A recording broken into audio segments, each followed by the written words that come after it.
Hi everyone, this is Lindsay Jennerich, and I'm here with Patricia Obee on With Sports Radio with the Dirty Double, and this will be episode 4. Our show is just about discussing our experiences in sport, what we learned, and how potentially that could apply to other people's lives, even if you're not currently in sport. Today we're going to discuss, considering it is the second week of the 2018 Olympic Games, we're going to discuss the experiences that athletes have there and how they can differ depending on which Olympic attendance you might be at, whether that be 1, 2, 3, maybe even 4. Not that Patricia and I can relate to 4, but we'll discuss those differences, and hopefully you guys can get something out of today's show in terms of how this might relate to learning experiences within your own life, whether that be in sport or anything else that you might be interested in. So I guess we'll just get started. I know that myself, I had 3 very unique experiences. One as a spare, one as a partnership with Patricia, but in a performance that we were not content or happy with, and then a final showing at the Olympic Games in rowing with us an Olympic silver medal. So you can imagine that long before any of the actual outcomes of racing came about, that the process and the emotions and what was going on leading into those outcomes were already quite different. And I think that one of the things that stands out to me the most, I would say, is that, so many people who had gone to Olympic Games, multiple Olympic Games before me, had warned me that no 2 experiences are the same when you're attending an Olympic Games, but also that you really can't quite know how to be truly ready for one until you've experienced a first one. That it'll always be that your second or third will be quite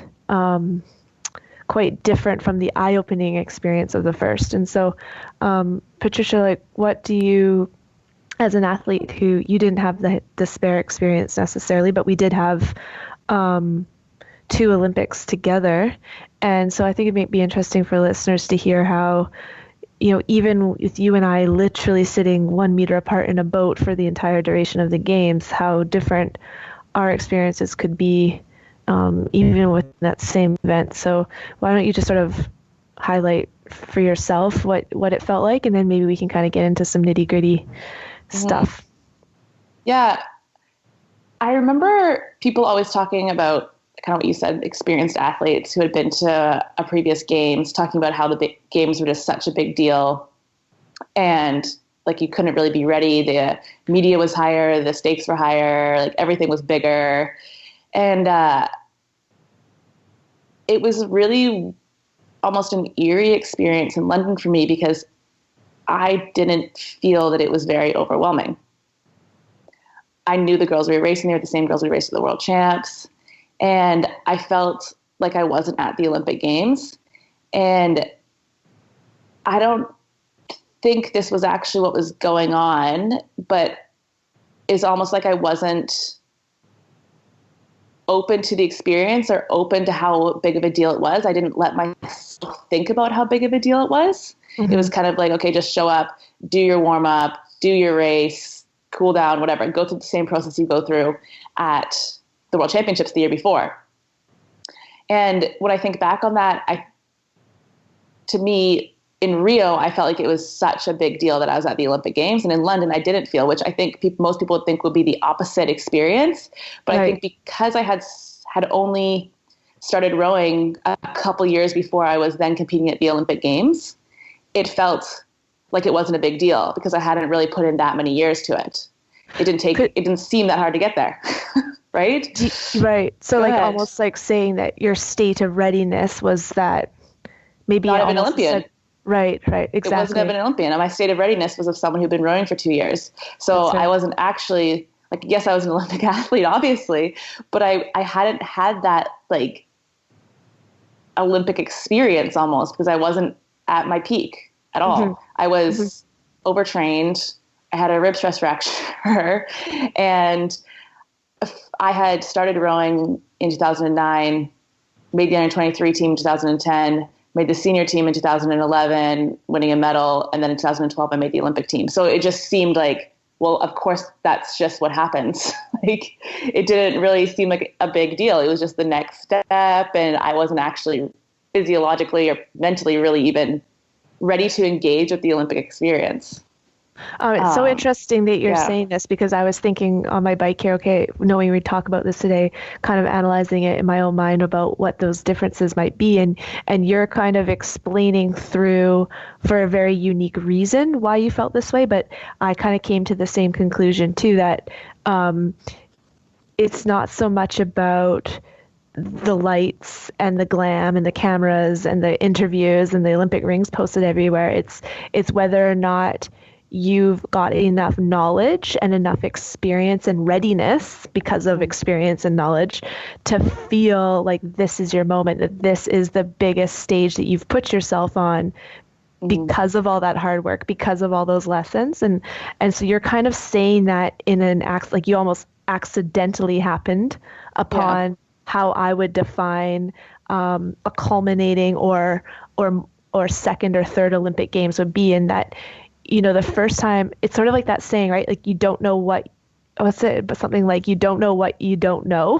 Yeah. Right? It's almost like you kind of went through, and same with me, we went through this process that it was almost artificial, in the sense of, well, I'm at the Olympics, this should be scary, this should be really big, but you can never, as an athlete, and this could go across the board, whether it be, some kind of presentation at work or a school project, it's hard to feel that attachment and that stress and that worry and the awareness of how big something is, or how big you're making it, if you haven't had the preparation and the learnings to go along with that. So it's like the more time you put into the preparation phase, the bigger and more pinnacle the moment, that final quote unquote moment, would be. And I think that that's how I would define an early compared to later Olympic experience, where you've just got more time in the bank to make it a big deal.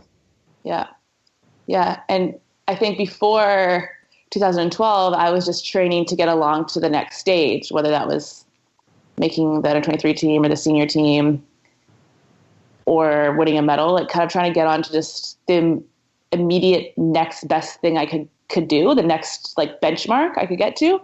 And so before, which was very different in Rio, pretty much from like the first day of training after 2012, I was thinking about the Olympic final, so that everything became about the Olympics all of a sudden, where in my previous quadrennial, everything came about just getting that next benchmark. And I think that in order to have that real like Olympic performance, that like final performance of your career feeling, it takes thinking about it for a while. It doesn't take just like, oh, next logical step. And it made things along the way not as big of a deal. Like, I don't think I performed as well on like the benchmarks in 2000 leading up in 2016 as I maybe did leading up to 2012. But it was kind of like, I'm sacrificing those little wins for that big Olympic win, because now I had created that Olympics as like a really big deal in my mind. Right. And because of that, the Olympics, I had that experience where in the first Olympics, I didn't understand why people were worried about media or how they got distracted by the Olympic rings places. And then in my second Olympics, I was like, the Olympic rings are everywhere. I had that almost eye-opening experience, or that slight sensation of overwhelm in 2016, whereas I think a lot of people would think that would happen to like a younger, newer athlete in 2012. And as a young athlete, I was warned against that. Like, don't get crazy with the Olympics. And I was like, it doesn't even feel like the Olympics. So that's why saying that to me. That's why it frustrates me though, when coaches or support staff, or you're in your preparation, you're getting told, it's just another race. You've done this 100 times. Just treat it like practice. What? It's not just another race. It's definitely not a practice. And if you do treat it like a practice, you're in serious trouble. So I think that that's just such a misnomer, and it would only be a person who hasn't really gone through those cycles of like a first and a second, or maybe even a third experience, would say something like that to their athlete. I look at Tessa Virtue and Scott Moyer today. I woke up to seeing that they had their 5th Olympic medal, being the most decorated skating athletes of all time. And I thought, well, yeah, Yeah. I woke up to expect that today. And I almost felt that I got this sense, and of course I'm speaking for them, so this is semi-inappropriate, but I got this sense in their interview that if they were able to just truly answer what risking sounding conceited and full of themselves, if they could answer honestly, they would have said the same thing. If someone had Yeah. just said, were you going to get this gold medal today? I just felt like their demeanor would have been well, yeah, almost That's, like, why that's would why I'm here. is why I'm here. Yeah, and I look at their whole lead up into this games with almost this sense of fate, and I think that that's something that I felt like I experienced with you. This sense of that comparative feeling between 2012 and 26 of everything's going wrong in 2012 to everything's going right, and it's to say that a lot of the reasons things went right was our learnings and our preparation and our experience. We just knew how to do it right. But then there were a lot of very fateful little details that I felt that were out of our control that still aligned for us. And I heard Simon Whitfield speak recently at an event, and he said the exact same thing. He said he went to 4 Olympics, he got a gold and a silver at 2, and he did poorly by his standard in the other 2, and it was an alternating outcome. So he said it was completely aligned with fate and knowing it was going to happen when it did, and then seemingly everything going wrong and not being on the same page with people when he didn't medal. And I look at Tessa and Scott, and I think, they had the silver last time, that sort of semi-disappointing situation where they knew it was, and the way it came about was very questionable, to another 4 years together, named flag bearers for the country for the games. The team group winning a gold medal, setting a world record in their short program. It was just like, could an Olympic Games be any better for somebody? Yeah. So I think that it's almost like there's these elements of creating your fate because you've got the knowledge, experience, and preparation, but then also it's almost like this little magical thing where sometimes the world just lines up. Yeah. It's like when we're talking about the difference in athletes' Olympic experiences, there's just a lot of different factors, right? Like kind of that one you're talking about the fate, right? And then you're talking about Simon, who had alternating results. So like it's not as clear as you go to your first Olympics, it doesn't go well, and improve on your second Olympics. Like we have the whole rowing team pretty much did the opposite. Most of my friends on the rowing team had a great Olympic experience at their first one, not so great at their second. So it's really like when we're sitting watching the Olympics, I feel like it's very hard to know how that experience is going for each individual athlete. Right. Because we can't even say, it's their third games. I think often we get this where it's like, it's their 4th Olympic Games and they're like 20th medal. It must just be like routine for them. Where for me, my second Olympic Games was excruciatingly uncomfortable and overwhelming compared to my first Olympic Games, where I think the tendency would be to think oppositely. But it's because of those things, like one, the preparation, but also those little fate things that happen. Well, I think you say like it takes like a community to put together, right? So if you think that if you take care of all your things and you personally feel ready, it's still going to require all those people around you, like coach, teammates, IST staff, which IST would be like integrated support team for those that wouldn't know, like a physiology, nutrition, etc.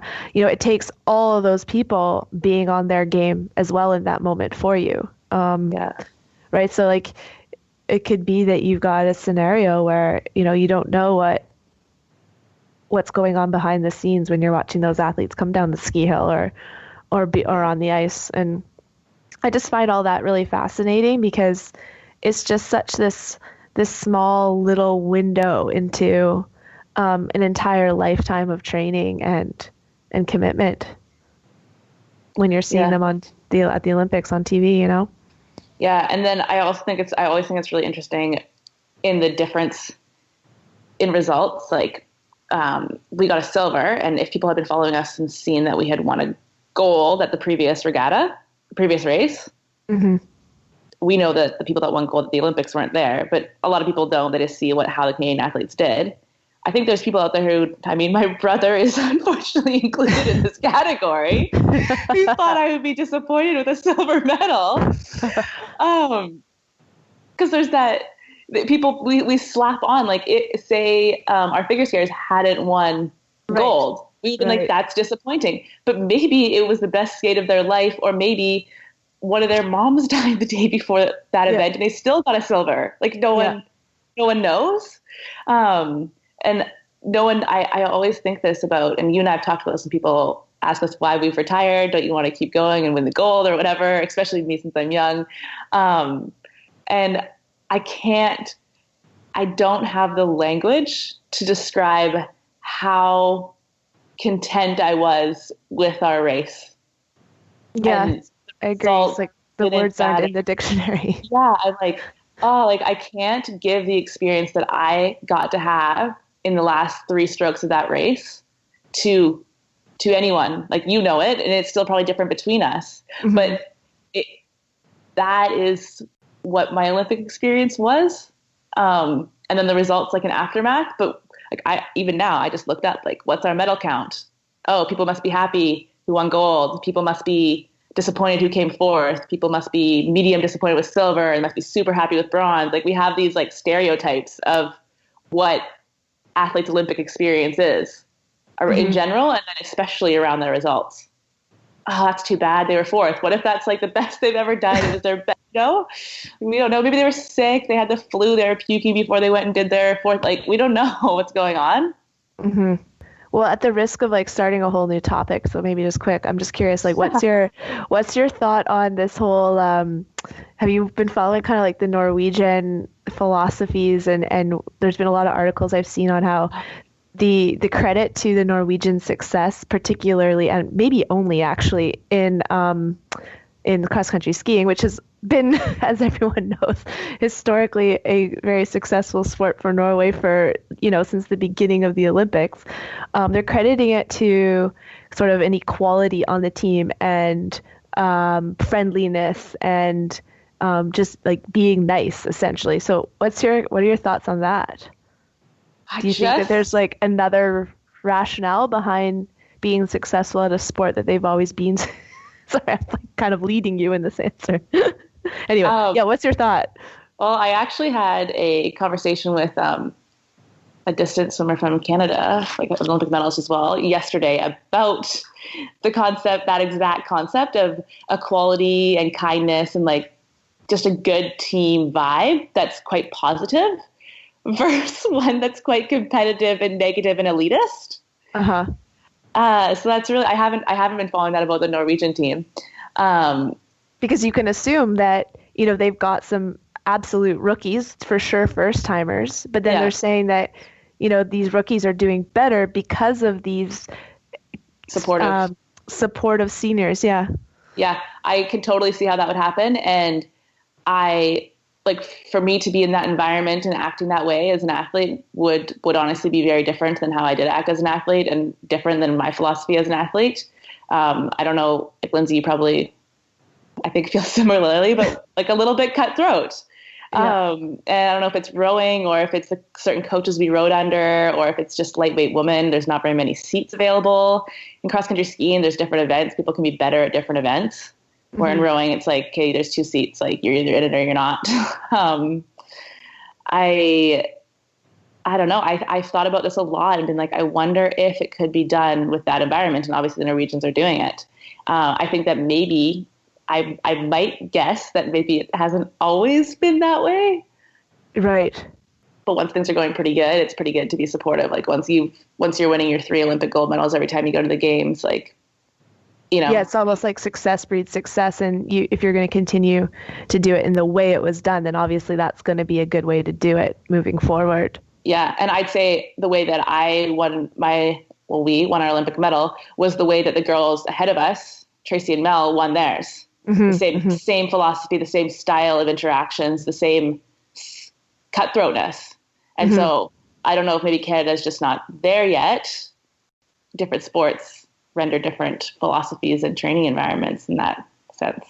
Yeah, for me, it would come down to energy expenditure. So it's like, if I felt I was expending energy to be acting that way, then to me, that's in relationships, that would be a waste of my energy. If relationships with people that I wasn't directly competing with, so like you in my boat, right? Like if we were in a Yeah. boat together, I wouldn't want to waste my energy on trying to be a certain way to someone outside of that boat. But if it came naturally, then of course, Yeah. I would much prefer that environment. I think it is a healthy, happy environment will breed success, but it depends on what kind of energy is it costing you. So I look at the Norwegians and I'm thinking somewhere along the way, everyone was doing something right. So you've got like leaderships Hmm. breeding it, coaches are breeding it, the seniors, like it would have to be that there's no kind of conflicting sentiments on the energy that it requires to be that way on the team. Otherwise, I don't see how it would be healthy. So to me, I look at that and I'm assuming that everyone's on board, and that's really cool. But to Yeah. get that's to me the interesting factor there is that if you, to for it to work, everyone would have to be on board, and that getting everyone on board is really impressive Yeah. Yeah. and No, that's confident. interesting. You'd have to be absolutely confident to feel that you could be constantly sharing Yeah. everything about how you are doing it and passing that knowledge along while you're still competing, and believe that that you can still come out as the person who's picked or going to race that race, or so that confidence factor, I think, is really what's converting into the medals, not Yeah. the Totally. niceness. Totally. Yeah. If you have the confidence to share your knowledge with someone that might take your position on the team, then you're pretty confident. Exactly, and probably very Or, good. yeah. Or there's also that idea that, like, I mean, in general, they have quite a quality as a Yeah, it's in their social a virtue. fabric. It's a virtue in their culture. Yeah. So there's that sense that, like, if I'm not the best for it, then I'm not the best for it, and I don't want to be there anyways. Mm-hmm, mm-hmm. I mean, Yeah, I so felt that way. I felt that way with us. Like, I didn't really want to sit in that seat if I wasn't the best person to be in that seat, but I was fairly confident that I was. exactly, yes. Yeah. And that was very different than in, say, 2015, when I wasn't as confident that I should have been in the boat that year. Mm-hmm. I was able to be a little bit more giving in the Olympic year in some ways because it was so clear where we were going. Yeah, That, so that was a bit of a divergence from the topic, but it was. very interesting. I feel like very often the conversation ends up being about culture on sport teams. We just That's straight true. up say that's what we're going to talk about every day. That's Different true. aspects of culture. What kind of culture leads to success? Yeah. So just And, it yeah, just made me think of like, okay, well now here's you got Norway having this whole other experience over there, right? So yeah, it's yeah, almost like we went for sequential Olympic experiences, but you could also arguably discuss the difference within countries and where the yeah, yeah. the nation's culture will derive a completely different philosophy around the games as well. So, Yeah. so many factors. I often think, like, I wish I could know what the experience of the Olympics was like for South Africa in our event, Hmm. for Yeah. the Kiwis, for the Dutch. Like, what was Uh, going on? Like, what was, how did, like, the Dutch stroke seat, she went to London as well, was eighth, I think, there. Like, how does it'd be interesting to have this conversation with her, right. because maybe she did feel like there was just got distracted by the lights and all that, at the first one, that was what was going on. Or maybe like, we have no idea.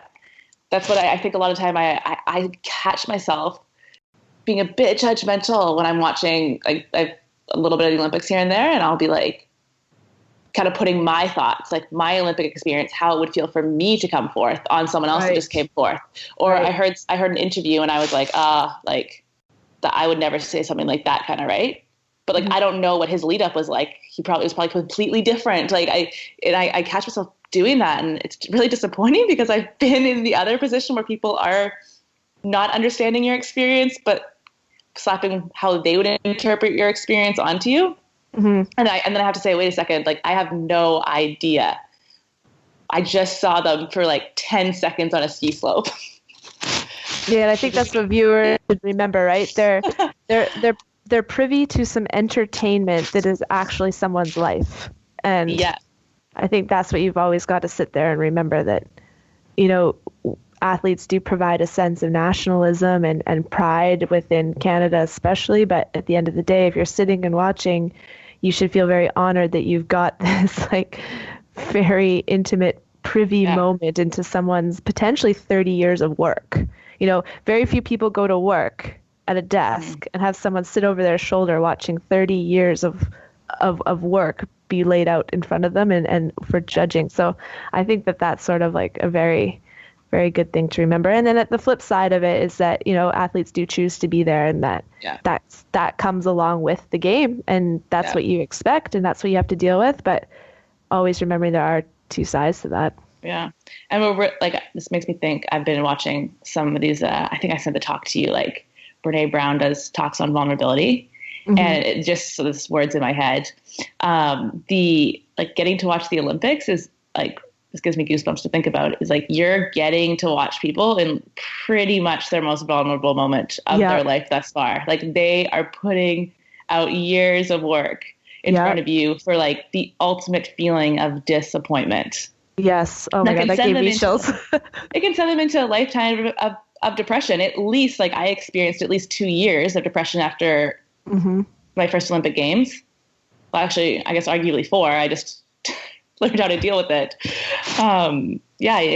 It's a really special moment that we get to watch. And we don't know very much about it, but one thing I think we do know is that it is a very intimate and vulnerable moment. Yeah, that's a really good point. Yeah. I think we got some good stuff in there, if not fully directed at our topic. So for more conversations from the world of women's sport, including articles, videos, blogs, and more than 700 podcasts, visit wispsports.com and follow us on social media, which will be at @wispsports. You can also follow Lindsay and I's personal Twitters. Mine is at OBEE1111. And Lindsay's is at Lindsay Jenner. We'd love to hear what you guys think about the show too. So you can, if you want to give feedback, you can leave a comment on the Facebook page or drop a line at info@wispsport.com. And Wispsport is now on every major podcast player if you do want to listen to more podcasts. Until next time, I am Patricia Obee. And I'm Lindsay Jennerich. Thank you for listening.